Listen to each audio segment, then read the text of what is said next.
बरखेड़ा पठानी का नाम लाल बहादुर शास्त्री करने पर मंत्री सारंग का बयान सामने आया। मंत्री सारंग ने कहा कि नाम बदलने की प्रक्रिया को किससे, धर्म से या वर्ग विशेष से जोड़कर ना देखा जाए। जो गुलामी के प्रतीक हैं, जो गुलामी की याद दिलाते हैं, उनके नाम परिवर्तित होने ही चाहिए। भोपाल के बरखेड़ा पठानी का नाम लाल बहादुर शास्त्री जी के नाम पर रखा गया है। शास्त्री जी ने देश की एकता, अखंडता और आजादी के लिए लड़ाई लड़ी थी। शास्त्री जी ने देश की आजादी के बाद प्रधानमंत्री के रूप में शुचिता की राजनीति को आगे बढ़ाया था। मुगलों ने आकर जगदीशपुर का नाम बदलकर इस्लाम नगर कर दिया। हमने उसका नाम दोबारा जगदीशपुर करने का काम किया है। मुगलों ने हिंदुस्तान को केवल भौतिक रूप से गुलाम नहीं बनाया, बल्कि मानसिक रूप से भी गुलाम बनाना चाहते थे। मुगलों ने इतिहास को तोड़ना, मरोड़ना चाहा।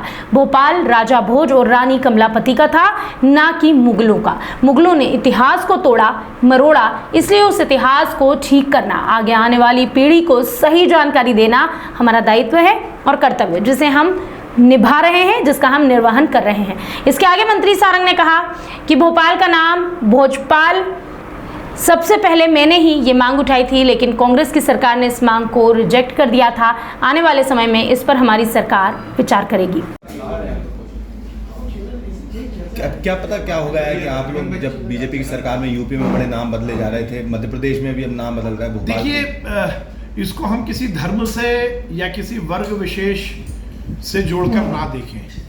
वो जो गुलामी के प्रतीक हैं, वो जो हमें गुलामी की याद दिलाते हैं, उनका नाम परिवर्तित होना ही चाहिए और ये जनता की मांग है। बरखेड़ा पठानी का नाम आज लाल बहादुर शास्त्री जी के नाम पर रखा गया। वो लाल बहादुर शास्त्री जी जिन्होंने इस देश की एकता, अखंडता के लिए, इस देश की आज़ादी के लिए और इस देश की आज़ादी के बाद प्रधानमंत्री के रूप में शुचिता की राजनीति को आगे बढ़ाया।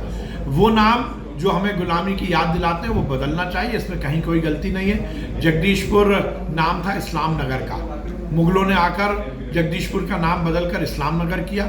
अब हमने उसको फिर से जगदीशपुर किया है। मुगलों ने केवल भौतिक रूप से ही हिंदुस्तान को गुलाम नहीं बनाया, वो मानसिक रूप से भी गुलाम बनाना चाहते थे। उन्होंने इतिहास को तोड़ा मरोड़ा।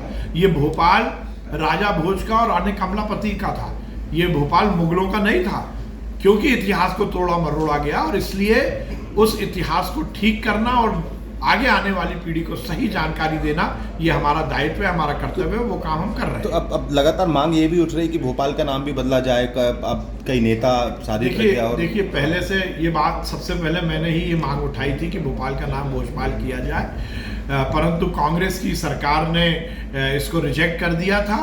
हम निश्चित रूप से आगे आने वाले समय में यदि ऐसी मांग आएगी तो उस पर विचार करेंगे।